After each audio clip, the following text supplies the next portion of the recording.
My name is Marley Quinn, and on the night of my father's 75th birthday, I found out I wasn't really his daughter. At least, not in the way that mattered. The party was everything you'd expect from New Orleans royalty. Chandeliers, glittering champagne flowing, every guest dripping in designer labels and family secrets. I stood at the edge of the ballroom, invisible like always, smiling when expected, laughing politely, wearing a dress that cost more than my monthly rent and still feeling out of place in it. Across the room, my sister Geneva held court like a queen. Perfect hair, perfect smile, perfect everything. My father's favorite, always had been. She glanced at me once, raised her glass like she pitied me. Or maybe she was just warning me this night wasn't mine. Then came the big moment, the will reading. I know. Who does a will reading at a birthday party? But this was Gerald Quinn, casino tycoon, billionaire, drama addict. He wanted cameras, headlines, and just enough tension to make it entertaining. The crowd fell quiet as he stood up. He tapped a spoon to his glass and gave the room that signature politician smile. The one that said, "Watch me, turn your life inside out." To my beautiful daughter Geneva, he said, lifting a crystal glass, "I leave the future of the Quinn Empire, the keys to the kingdom, the legacy she was born to carry." People clapped. Geneva looked like she already knew. Then he turned to me. And to Marley he said, his voice tightening, "I leave nothing." The silence was deafening. 1 second, 2, 3. Then someone gasped. A phone clicked, and my world cracked in half. "You don't deserve a cent," he said. "You're not my daughter." It hit me like a punch. Right there in front of 200 people, he erased me.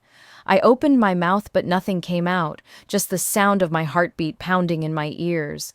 My father, or the man I thought was my father, kept going. "You've always been a stain on this family, a disappointment, an embarrassment."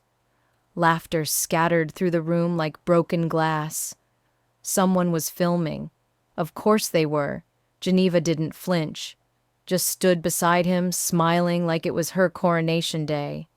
My breath caught in my throat. My cheeks burned. I could barely stand. He wasn't done. "This is my legacy, and it doesn't include you." I backed away slowly, every eye in that room glued to me like I was a spectacle, a scandal, a cautionary tale. No one stopped me. Not one person called my name. I walked out into the warm, heavy New Orleans night, mascara bleeding down my face, heart splintered in my chest. That was the moment I stopped being Marley Quinn, daughter of Gerald, and started becoming someone else entirely. The next morning, I didn't get out of bed. My phone wouldn't stop buzzing. Notifications, texts, missed calls. The fallout from last night had gone viral. I couldn't even bring myself to look at it. All I could hear in my head was his voice. "You're not my daughter." I sat on the floor of my apartment, still in the dress from the night before, makeup-smeared heartbeat slow and hollow. I wasn't crying anymore. There was nothing left to cry out. Then someone knocked. 3 sharp, deliberate knocks, too precise to be a neighbor, too calm to be a reporter. I froze. Another knock, then a woman's voice. "Miss Quinn, we're here on behalf of your biological family." Biological. That word didn't land. It hovered in the air like static. I opened the door just a crack, ready to slam it shut. Standing there was a woman in a sleek gray blazer, silver streak in her hair. Eyes sharp but kind. Behind her, 2 men in black suits with briefcases. They looked like they belonged in a courtroom or an FBI raid. The woman handed me a card. "Nadia Valles. I'm a partner at Valles Lynn & Hart. May we speak with you inside?" I should have said no, but something in her voice. It wasn't just serious, it was personal. I stepped aside. They didn't sit. Nadia walked to my kitchen counter and placed a slim leather folder on it. Her fingers lingered on the edge for a moment. Then she looked at me and said calmly, "You were never a Quinn. Your name is Hale. Lena Hale. My legs almost gave out. I gripped the edge of the counter to keep from falling. I think you've got the wrong person, I said. My name's Marley Quinn. Gerald Quinn is my Nadia raised a hand gently. There was a child reported missing 32 years ago in Charleston, South Carolina. 6 months old. Name Lena Eleanor Hale. Parents Rosalind and Caleb Hale. I shook my head. No, that's not me. She opened the folder. Inside was a police report, faded newspaper clippings, and a photograph. A woman with kind eyes and a violin case. A man holding a baby in a yellow blanket. My breath caught. Then she pulled out something else. A printed image from a missing children's registry. The baby was wearing a copper bracelet with tiny music notes etched into the charm. I instinctively touched my wrist. It was the same one I'd worn my entire life. The same one Gerald told me was a Quinn family tradition. I looked up at her, my voice barely there. That bracelet. It's mine. Yes, she said, almost whispering. It was hers. Your mother's. My knees buckled and I dropped into a chair like the weight of 30 years had just landed on my chest. Nadia sat across from me, her voice low, careful, controlled.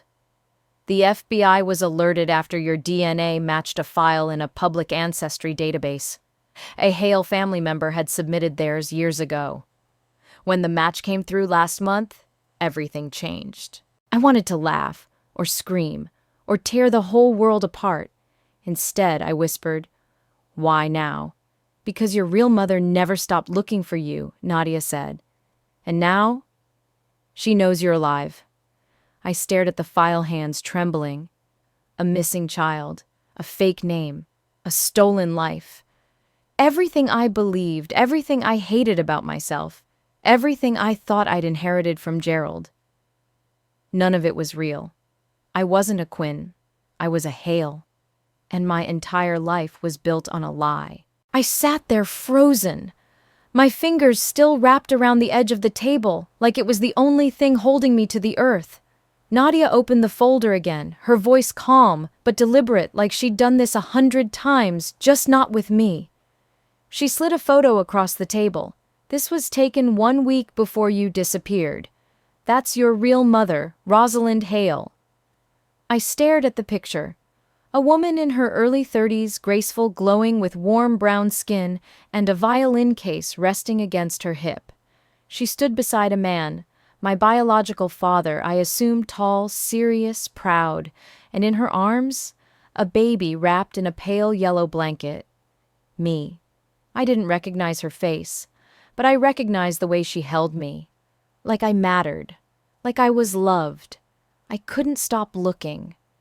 She was a concert violinist, Nadia continued, toured nationally, played for the Charleston Symphony. Then the fire happened. Everyone assumed she died that night, but she survived. I blinked hard. "Why didn't she come back for me? She tried," Nadia said. "Every single day." She pulled out more documents, newspaper clippings, statements, old footage. Rosalind's name mentioned in obituaries, survivor reports, even a short hospital record. She'd spent months recovering in isolation after the fire. No ID, no family, no way to prove who she was until she resurfaced and discovered her baby was gone. They told her the child had died in the fire. Nadia explained, voice quieter now. But something never sat right. So she kept digging.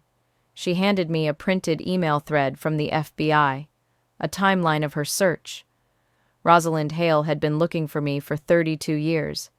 She filed dozens of petitions, submitted DNA to multiple ancestry banks, hired private investigators. She never stopped.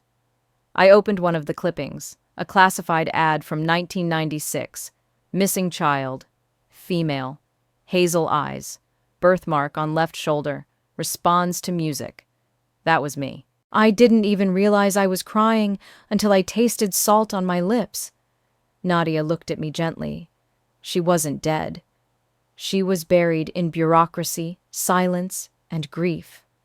I shook my head slowly. But Gerald, he told me my mother died during childbirth. I remember him saying it like it was just a fact. Nadia nodded, then pulled out a set of foreign documents, birth records, notarized forms, all in Spanish. They faked your adoption through a black market agency based in Cancun. It happened 2 months after Gerald's wife passed away. The timing wasn't a coincidence. My heart dropped. What are you saying? You were a replacement, Marley. He lost a child, and he bought another. The room spun. I could hear my pulse in my ears. Nadia leaned forward, her voice suddenly steadier, firmer. This was never about love. It was about control, appearances, legacy. He needed another daughter to keep the Quinn name looking perfect. And Geneva, I asked the name, catching in my throat. She knew, at least part of it. She was old enough to remember when you arrived, too young to understand how, old enough to resent you. I stood up, suddenly needing air, but the floor felt uneven beneath me, like my whole world had shifted 2 inches to the left. I pressed my palms into the windowsill and stared outside, trying to ground myself. But everything felt false. Even the sky looked unfamiliar. 30 years, I whispered. He raised me, lied to me, paraded me around like I was his. My voice cracked. I built my entire identity on his name. Nadia didn't say anything. She just let me have the silence, but I could feel the weight of the truth settling into my bones.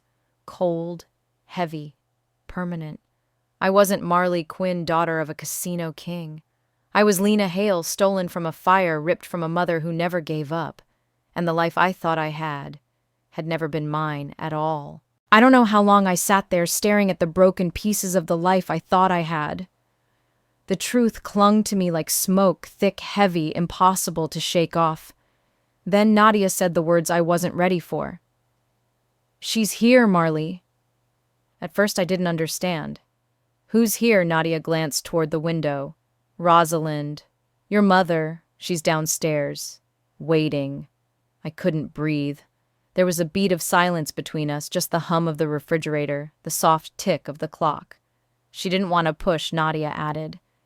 She just wanted you to know she's close, in case you were ready. I wasn't. Not really. But I nodded anyway. The elevator ride down felt like a lifetime. I could see my reflection in the brushed metal doors, my face pale, my eyes too wide, my lips trembling. I didn't look like anyone's daughter. I looked like a question with no answer. Then the doors opened. She was standing just outside the lobby in front of a black town car, tall, elegant, wrapped in a soft gray coat. Her hair was streaked with silver, her hands tucked nervously into her sleeves. She didn't look like a stranger. She looked familiar, like something I'd dreamed of once and forgotten, like music I'd heard in a dream but couldn't name. She turned when she saw me, and for a second time stopped. Her eyes, my eyes filled with tears. She didn't run to me. She didn't say anything at first. She just looked, like she was trying to memorize every inch of me in case I disappeared again. You look like her, she whispered. Her voice was soft like a violin string brushing against air. You hold yourself the way she did. I didn't know who she meant. Maybe her younger self, maybe a memory. But I knew she was talking about me. About the version of me that should have grown up beside her, with her. I opened my mouth, but nothing came out. She reached into her bag and gently pulled out a small wooden music box, worn at the corners, its paint slightly chipped. She held it in both hands like it was sacred. I've been saving this, she said, for your return. She opened the lid. A tiny ballerina stood in the center, twirling slowly. The music was soft, slightly warped, but still beautiful. One of the ballerina's arms was missing. Her leg cracked, but she still danced. I stared at it. I gave it to you on your first Christmas, she said, her voice breaking. You were 6 months old. You giggled when it played. I reached out my fingers, brushing the edge of the box. My hands shook. It's broken, I I said quietly. I know she whispered, but it still plays. That was when I lost it. All the confusion, all the grief, all the years of not knowing where I truly belonged, they rushed up and shattered at once. She reached for me carefully, slowly, like she was afraid I'd pull away. But I didn't. I let her hold me, and in that moment, I felt everything. Grief, anger, longing, hope. It all came crashing through. I wanted to scream at her for not finding me sooner. I wanted to thank her for never giving up. I wanted to run. I wanted to stay. But mostly, I just wanted to be her daughter. We stood there, the music box playing its haunting broken tune between us while I cried into the shoulder of a woman I had never met and somehow always missed. I wasn't ready. But maybe I didn't need to be. Maybe this moment was all we had. And maybe, just maybe, it was enough. The day of the arrest, I didn't wear black. I wore blue. Soft, quiet. The same shade as the sky over Charleston in the old photos Rosalind had shown me. I don't know why it just felt right. We parked across the street from the Quinn Grand Casino, tucked inside Rosalind's car with the windows slightly cracked. The air smelled like fried food and cigarette ash. The same smell I'd grown up around, pretending it was glamorous. Rosalind sat beside me, quiet, steady. Her hand gently rested on mine. She hadn't let go since we left the hotel. I kept asking myself if I was ready. But some moments don't wait for you to be ready. The FBI agents were already in position. 3 black SUVs rolled up in sync like a scene from a movie. One agent leaned into his radio, then green light. It was just past noon, bright, cloudless. The casino's outdoor terrace was full, business partners, executives, the usual crowd sipping cocktails and pretending to be untouchable. And there he was, Gerald Quinn. My father, no. The man who claimed to be my father stood at the center of it all in a white linen suit holding court like always, laughing, confident, untouchable. Until he wasn't. The first agent stepped forward. Gerald Quinn. Geneva Quinn. You are under arrest for conspiracy, falsification of adoption records, and abduction of a minor. The second agent pulled out cuffs. Gerald froze. At first, he didn't understand. Then came the shouting. This is insane, do you know who I am? Another step forward. You're under arrest. Please place your hands behind your back. Geneva, who had been sipping a mimosa, dropped the glass. It shattered across the stone floor. You can't do this, she said, her voice shaking. We loved her. We raised her. Gerald turned, red veins rising along his neck. She's ungrateful. I gave her everything she owes me. My hand curled tighter around Rosalind's. My pulse didn't race. My breath didn't shake. I just watched. Not with vengeance. Not with joy. Just clarity. This was the man who said I was a stain on his legacy. Who bought me like a replacement part. Who paraded me like a trophy until I embarrassed him. And this was how his empire ended. In front of his empire's front door, with cameras rolling, reporters shouting, and customers pulling out their phones faster than security could stop them, Geneva began crying. Mascara streamed down her cheeks as agents cuffed her. We didn't kidnap her, she sobbed. We needed her. As if that made it better. As if that made it right. When they pushed them toward the SUVs, Gerald caught sight of me through the car window. He stopped struggling. His eyes locked on mine, and for a moment something flickered, regret, maybe, or fear, or the realization that the girl he used to control was the one who finally exposed him. His lips moved. I'm sorry, but I didn't flinch. I didn't nod. I didn't move. I just closed my eyes. Because sorry doesn't unsteal a life. And forgiveness, that's earned in truth, not shouted through tinted glass as the FBI puts you in handcuffs. When the door closed behind him and the SUV pulled away, I let out a breath I didn't know I'd been holding. Rosalind turned to me gently. "You don't have to watch the rest," she said. But I did, because I needed to see the end of their version of the story so I could finally begin living mine. A week after the arrests, I flew to Oregon. Rosalind's house was nothing like the world I came from. It wasn't marble floors or glass elevators. It didn't smell like money or ambition. It smelled like lavender and lemon oil, like quiet. Her home sat on a cliff just outside a small coastal town.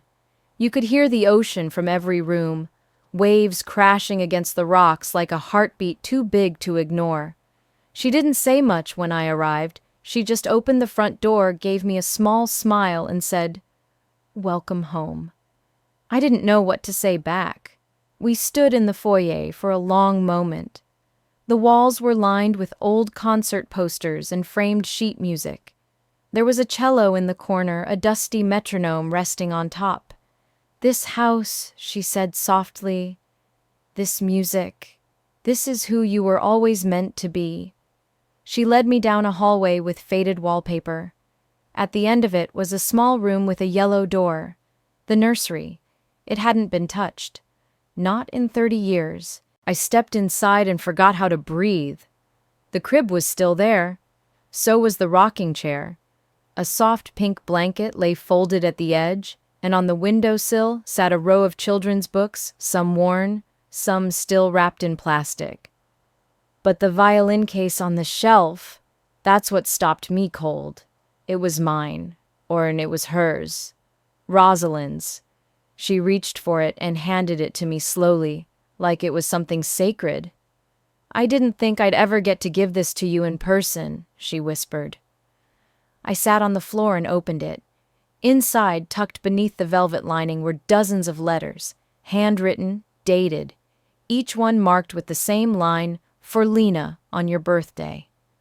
The first was dated June 14th, 1991, 1 year after I was taken.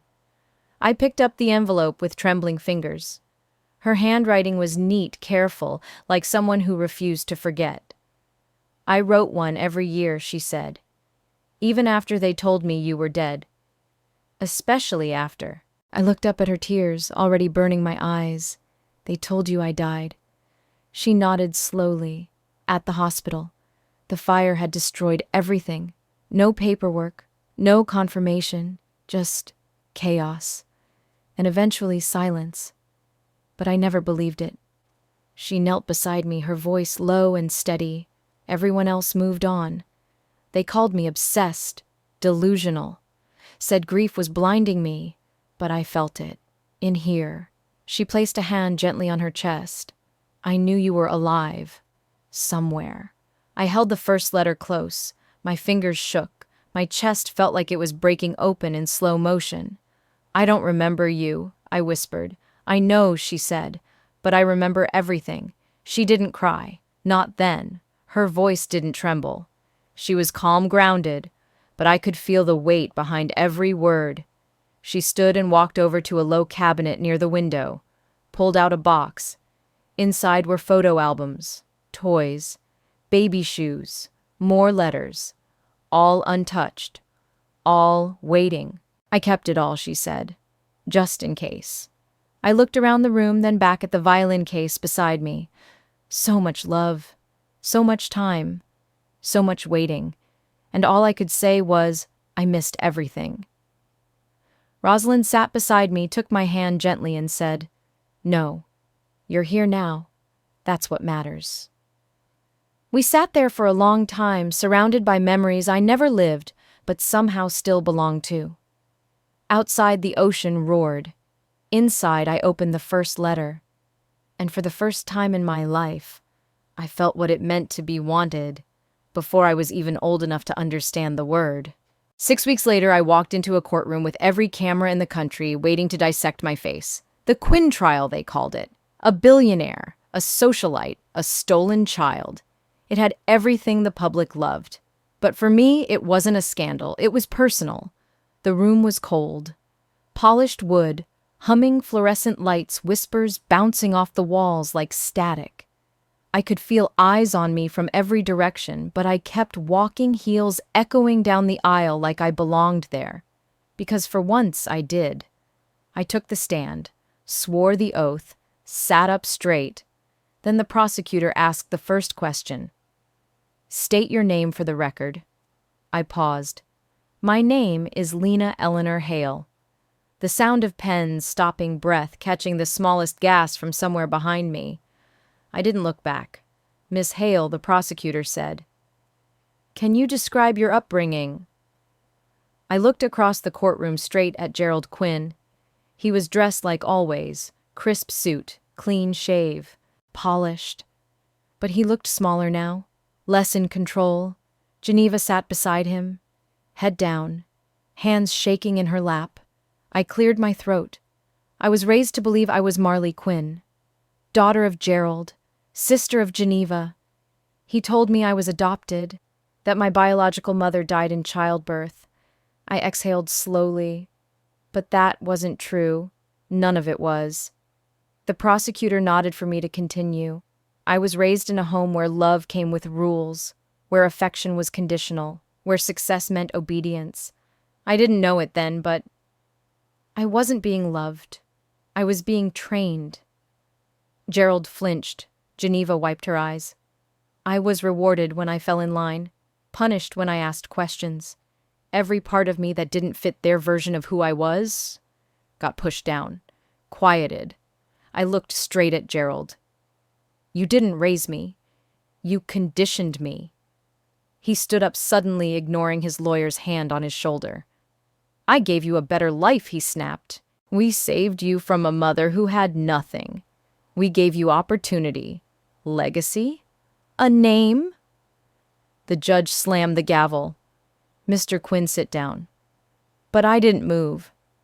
I didn't even blink. "You gave me a prison," I said softly.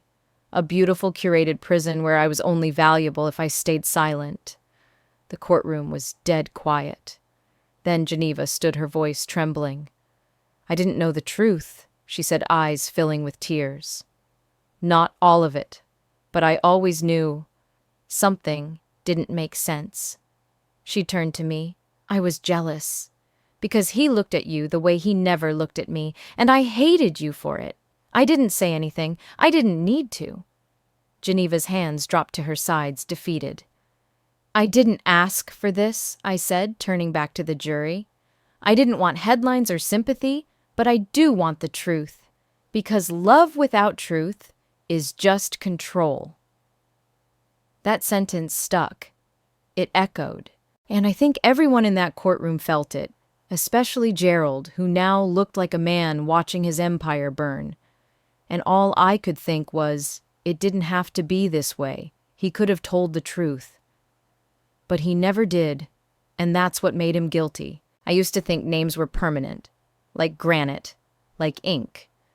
But I learned something. A name is only as true as the story behind it. So I let go of mine. I signed the papers on a quiet Tuesday morning. No press, no cameras, just me, a notary, and a pen that felt heavier than it should have. And just like that, Marley Quinn was gone. I was Lena Eleanor Hale again. The name felt unfamiliar in my mouth. But it didn't scare me. It felt earned. Like finding a key to a house I hadn't seen but always belonged in. Everyone assumed I'd stay in the spotlight, publish a book, do interviews, cash in on the scandal. Even Rosalind's lawyers offered me access to her estate's trust fund millions if I wanted it. But I didn't. I said no to all of it, because money can't fix a stolen identity, and it can't give me the years I lost. But building something honest, that might. So I opened a studio. Not some fancy high-rise gallery or shiny modern storefront. Just a small sunlit corner on a quiet street in Portland. A little music repair shop. I called it Rosalind's Echo. It smells like varnish and cedar shavings. The workbench is always dusty. Old violins hang on the walls like relics waiting for second chances. And in the front window sits the music box. The same one Rosalind gave me the day we met. Only now, It's repaired. The ballerina spins again. Her arm is still cracked, but she dances anyway. Tourists sometimes ask if it's for sale. I just shake my head. No, I tell them. She's staying right here. Sometimes Rosalind visits.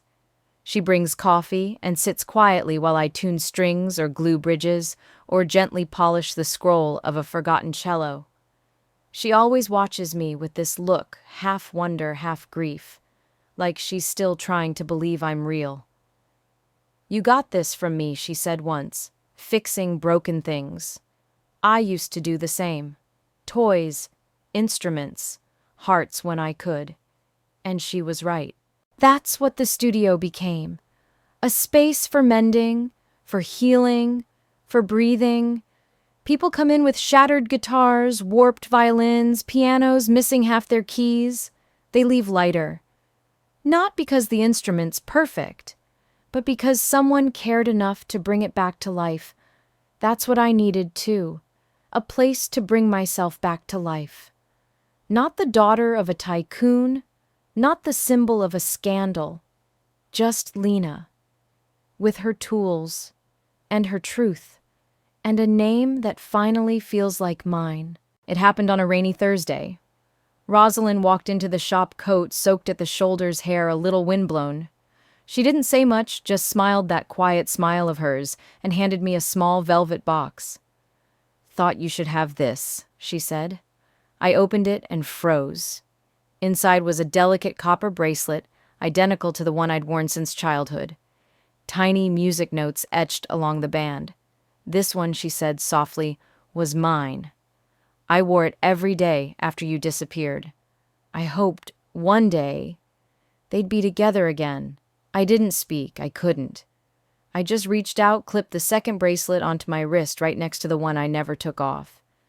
And just like that, two halves became whole. That night we stayed late in the studio. Rosalind sat at the old upright piano and I picked up a violin we'd restored together last month. We didn't plan the song, we didn't rehearse. We just started. The notes were simple, familiar, like lullabies buried in memory. But something about that moment felt sacred.